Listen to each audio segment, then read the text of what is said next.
আসসালামু আলাইকুম।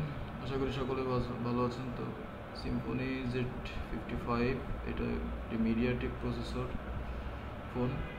এটা আমরা দেখা যায় যে সেটিং থেকে ফ্যাক্টরি রিসেট দিলে অথবা রিকভারি মোডে ফ্যাক্টরি রিসেট দিলে গুগল ফ্যাক্টরি রিসেট প্রোটেকশন শর্টকাটে আমরা যেটাকে জিমেল বা এফআরপি লক বলে চিনি বা আমাদের কাছে পরিচিত, তো সেই লকটা কিন্তু পড়ে যায়।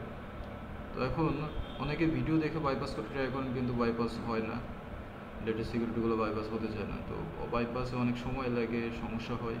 তো আপনারা ইজিলিভাবে কিন্তু এফআরপি লকটা রিমুভ করতে পারবেন। সো জাস্ট এখানে আমি গাইড দিয়ে দিয়েছি যে কীভাবে আপনারা কাজটি সম্পূর্ণ করতে পারবেন সফলভাবে। তো এখানে আপনার কাছে একটি পিসি বা ল্যাপটপ থাকা লাগবে এবং সাথে আপনার পিসিতে মিডিয়াটেক ইউএসবি ড্রাইভার ইনস্টল করা লাগবে, নতুন যে ভার্সনগুলো আছে। আমি এখানে লিঙ্কও দিয়ে দিচ্ছি। তো তারপরে আপনার এই এফআরপি রিসেট ফাইলটা ডাউনলোড করতে হবে।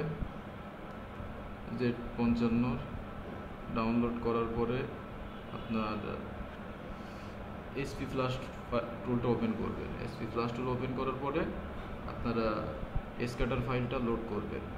লোড করার পরে ওই ফরম্যাট ট্যাবে যে আপনার দেখবেন এই ফাইলের ভিতরে এফআরপি অ্যাড্রেস দেওয়া আছে।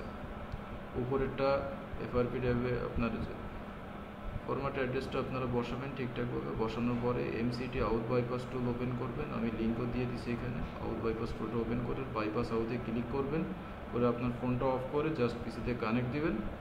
দিলে আউট বাইপাসটা হয়ে গেলে ফোনটা ডিসকানেক্ট করবেন না। এসপি টুলে যে ফরম্যাট ট্যাবে যেখানে আপনি অ্যাড্রেস বসাইছিলেন এফআরপি অ্যাড্রেস, তো সেখানে জাস্ট স্টার্ট বাটনে ক্লিক করবেন, আপনার এফআরপি লকটা কিন্তু আনলক হয়ে যাবে।